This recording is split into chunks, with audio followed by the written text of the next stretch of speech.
കർത്താവിന്റെ അതിപരിശുദ്ധമേറിയ തിരുനാമം വാഴ്ത്തപ്പെടുമാറാകട്ടെ. ഈ അനുഗ്രഹിക്കപ്പെട്ട നല്ല സമയം ലൈഫ് ഇൻ ക്രൈസ്റ്റിലൂടെ എന്നെ ശ്രവിക്കുന്ന എല്ലാ പ്രിയപ്പെട്ടവർക്കും ക്രിസ്തയേശുവിൽ എന്റെ സ്നേഹത്തെയും വന്ദനത്തെയും അറിയിക്കുന്നു. എല്ലാവർക്കും ആഗ്രഹങ്ങളുണ്ട്. ചിലരുടെയൊക്കെ ആഗ്രഹം വലിയ വലിയ ആഡംബര വസതികളിൽ താമസിക്കുന്നതോ ആഡംബര കാറുകളിൽ സഞ്ചരിക്കുന്നതോ ഒന്നുമല്ല.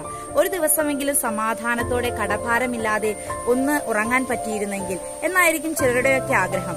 എന്നാൽ ഈ കടഭാരങ്ങൾ എങ്ങനെ നമ്മുടെ ജീവിതത്തിൽ നിന്നും മാറ്റപ്പെടും? ദൈവത്തിന്റെ കൃപയിൽ ആശ്രയിച്ച്, ദൈവവചനത്തിൽ ആശ്രയിച്ച്, ദൈവസന്നിധിയിൽ നാം പ്രാർത്ഥിക്കുവാൻ തയ്യാറാകുമ്പോൾ സർവശക്തനായ ദൈവം നമ്മുടെ ജീവിതത്തിനകത്തൊക്കെയും വലിയ മാറ്റങ്ങൾ, വലിയ വിടുതലുകൾ നൽകുന്നതായിട്ട് നമുക്ക് കാണുവാനായിട്ട് സാധിക്കും. നമ്മുടെ ജീവിതത്തിൽ നിന്നും കടഭാരങ്ങൾ മാറുന്നതിനായി അനേക വചനങ്ങൾ വേദപുസ്തകത്തിനകത്തുണ്ട്.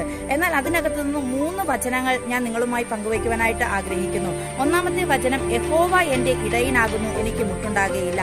അനുഗ്രഹിക്കപ്പെട്ട സങ്കീർത്തനങ്ങളുടെ പുസ്തകം 23-ാം അധ്യായം 1-ാം തിരുവചനത്തിൽ ഈ വേദഭാഗം നമുക്ക് കാണുവാനായിട്ട് സാധിക്കുന്നു. വളരെ ചെറിയ ഒരു വചനമാണെങ്കിലും അതിനകത്തു നിന്നും വലിയ വിടുതലുകൾ നമ്മുടെ ജീവിതത്തിനകത്ത് സംഭവിക്കുന്നതായിട്ടൊക്കെ നമുക്ക് കാണുവാനായിട്ട് സാധിക്കുന്നു.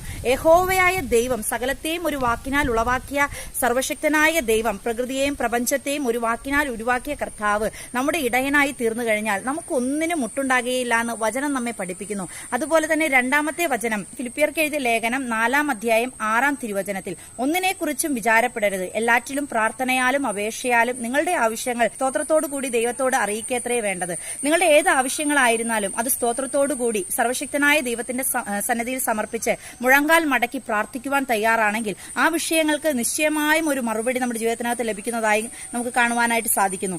അതുപോലെ തന്നെ 3-ാമത്തെ വചനം എന്ന് പറയുന്നത്, ഫിലിപ്പിയർക്ക് എഴുതിയ ലേഖനം 4-ാം അധ്യായം 19-ാം തിരുവചനത്തിൽ, എന്റെ ദൈവമോ നിങ്ങളുടെ ബുദ്ധിമുട്ടൊക്കെയും മഹത്വത്തോടെ തന്റെ ധനത്തിനൊത്തവണ്ണം ക്രിസ്തയേശുവിൽ പൂർണ്ണമായും തീർത്തു തരും. നമ്മുടെ ദൈവവും പിതാവുമായവന് എന്നേക്കും മഹത്വം. ആമേൻ. നമ്മുടെ ദൈവം തന്റെ സമ്പന്നതയ്ക്ക് ഒത്തവണ്ണം നമ്മുടെ ബുദ്ധിമുട്ടൊക്കെയും ക്രിസ്തുയേശുവിൽ തീർത്തു തരുന്ന ദൈവമാണ്. ഈ അനുഗ്രഹിക്കപ്പെട്ട 3 വചനങ്ങളും ഹൃദയത്തിൽ ഏറ്റെടുത്ത് ദൈവസന്നിധിയിൽ നിങ്ങൾ പ്രാർത്ഥിക്കുവാൻ തയ്യാറാണെങ്കിൽ നിശ്ചയമായും ഈ ദിവസങ്ങളിൽ നിങ്ങൾ വലിയൊരു അത്ഭുതം കാണുമെന്ന് പറഞ്ഞുകൊണ്ട് ഞാൻ എന്റെ വാക്കുകളെ നിർത്തട്ടെ. God bless you.